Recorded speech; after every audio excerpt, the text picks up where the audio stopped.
We'll edit that part out.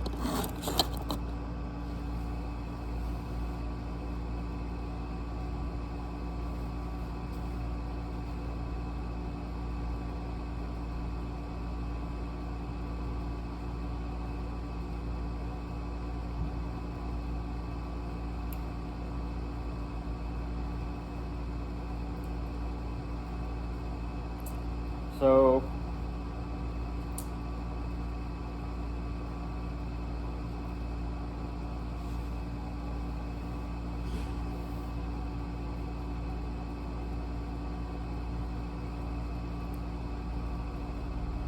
the title of the talks that I'm about to give is Theory and Execution. The idea behind that being that it's helpful to separate the things that we do into the mental aspect and the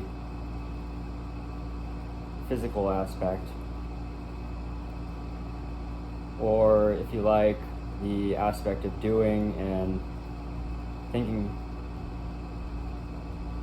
can be a clarifying exercise for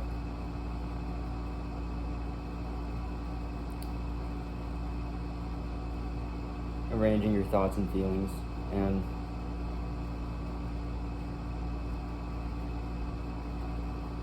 when I went to school, we had a book called Art and Theory, and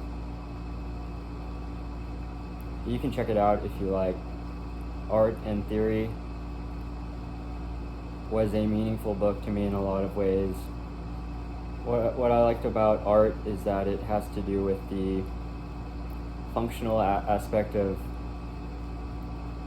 doing, while a lot of the art I was making was informed by my own thoughts and feelings and philosophical attitude towards existence. And when you have a lot of theories built up, it behooves one to commit thought to action. So if you're like me, you have problems putting the two together, and at times you need to do one more than the other. For instance, if you're into the theoretical aspect of things, you might find that you're not doing a whole lot other than thinking. There's nothing wrong with that. But what I do, on the other hand, is sometimes I act too much. When I act too much, I can feel like ineffective or like my actions don't mean anything.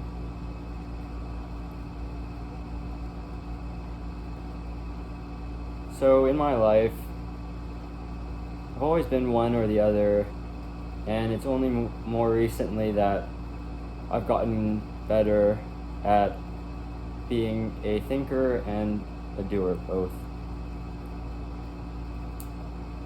And the unifying link between those two is emotion. Being an emotional person or in touch with your feelings means you are able to toggle between thinking and the more contemplative side of things and actually doing things. So like right now, I have some what you could call complexes. Like sometimes you might call them tics. Like since I've been doing these videos, I've been noticing that I have a lot of tics. Like I don't always do things the way I would like to. And to some extent I'm not responsible. Like I can't fix them all overnight. So these things come up to me, and instead of worrying about it, I'm just going to accept that it's not the ideal way I would like. So I ask that you would just bear with me and all the inappropriate things that I might do. Hopefully it's not too distracting. I do some things that are not, that would be considered socially inappropriate or unskilled, but I assure you that I am aware, like saying a lot is not something that you do in public speaking, but to me it's not an egregious thing. In fact, I find it to be more emotionally pleasing, because not all the things that are good public speaking are necessarily good information. So I'm running this video kind of off the cuff.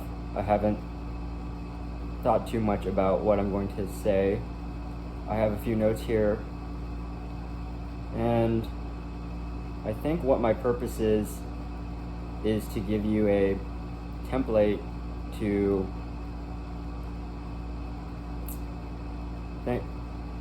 oh, I did it again. I did a malfunction. It's not good public speaking. It's not something you're supposed to do when you speak in public. So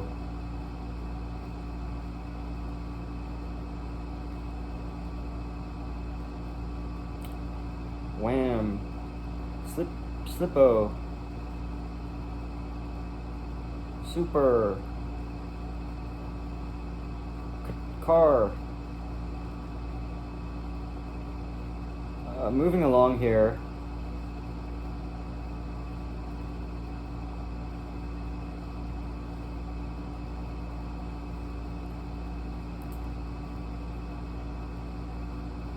This is not a good video.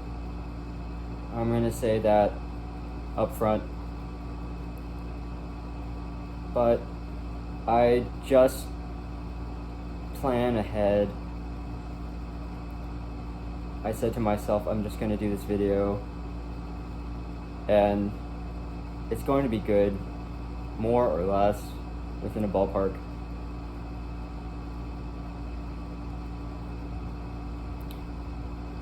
Wingo, Soupy, Slurpee, Special, Weber, Coomer. Moving along here. Alright. I convinced myself to only speak in English. I have to give myself boundaries so that I can keep myself like on topic. Like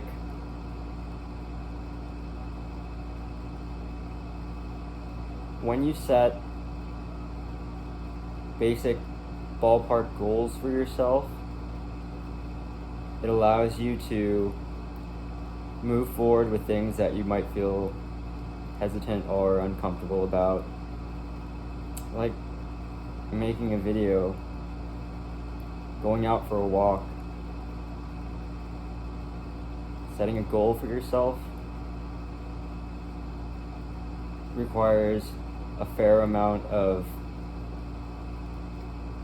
fortitude.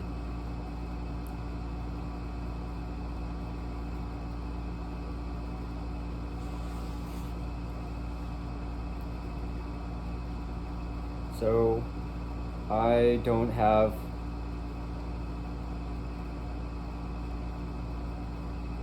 that much trepidation about doing something that feels normal to me. If I thought about it, or if I ruminated about it a lot, I would feel a bit shy. But that's why I think that dividing things into the theoretical aspect and the practical aspect, the execution aspect, is a helpful tool. So, like I said, this video is imperfect. It's not going to be great. I hope it is.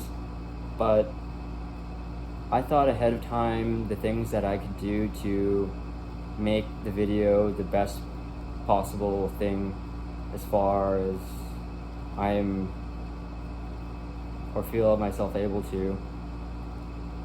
And that's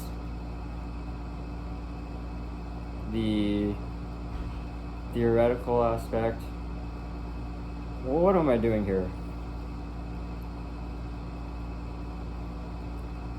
Well, I just divided it into 2 bits so that I can make a video without feeling like I did a bad job.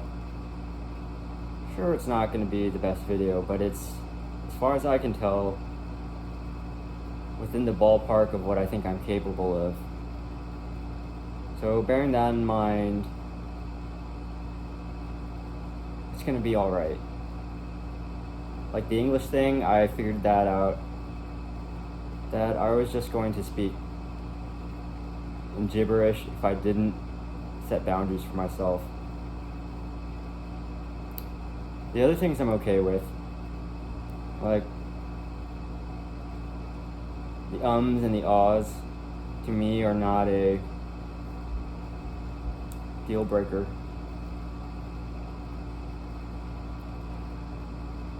When you break things into manageable chunks of activities, it seems less intimidating. It's just making a video, it's just walking to the park.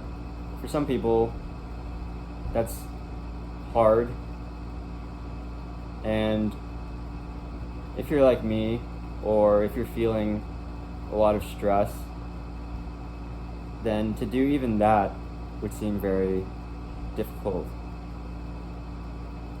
But it's just going about your life. Now you might be thinking, it's just a video, but not everybody feels like I do, or that making videos and speaking in public is that easy. In a crowd of a lot of people, I would feel quite nervous. But at the end of the day, it's just public speaking or taking a walk in the park.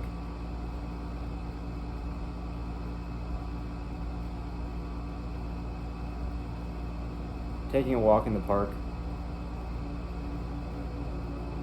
it's hard for some people, it's easy for others. But when I set a goal for myself, I like to think big. I'm not afraid of big goals. And if you're like me, you tend to think in terms of a really big picture. Like the things that move me are what some would consider to be ambitious. Ambition moves us. Thinking big helps to align ourselves with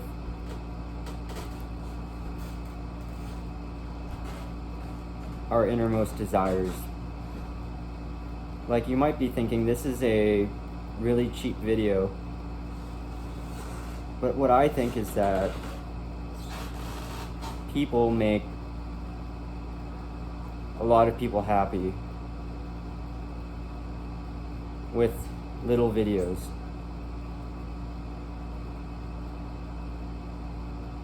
Talking in public in front of a lot of people is just talking in front of a lot of people. But if you're like me, it's not somewhere you can see yourself going overnight. So you take baby steps. Do what you're comfortable is advice I received from someone.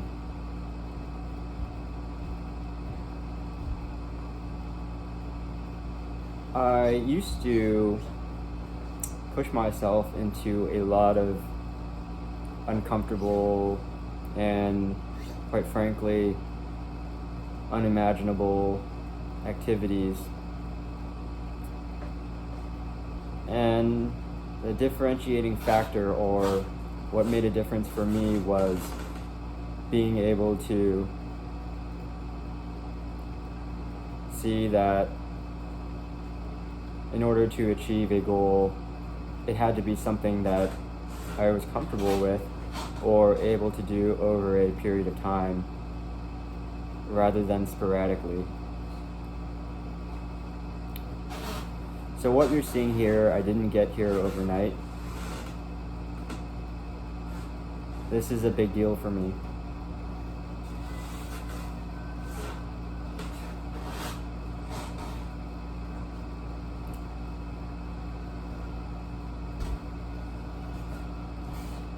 Having things you do is a profitable way to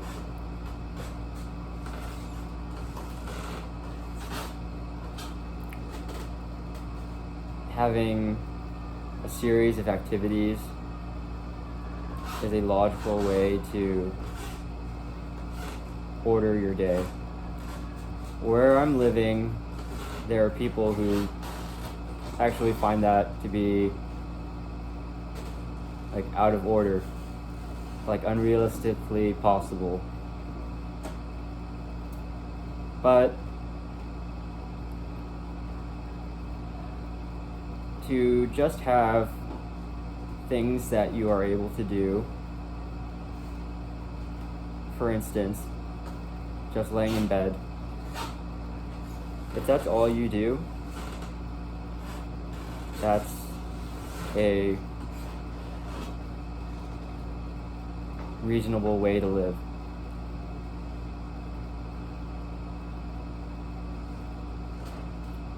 Building upon that, you can have extra activities, like what I do is not all that different. I actually spend a lot of time in bed thinking, reading, and writing in my journal. I go for food. I go out for food.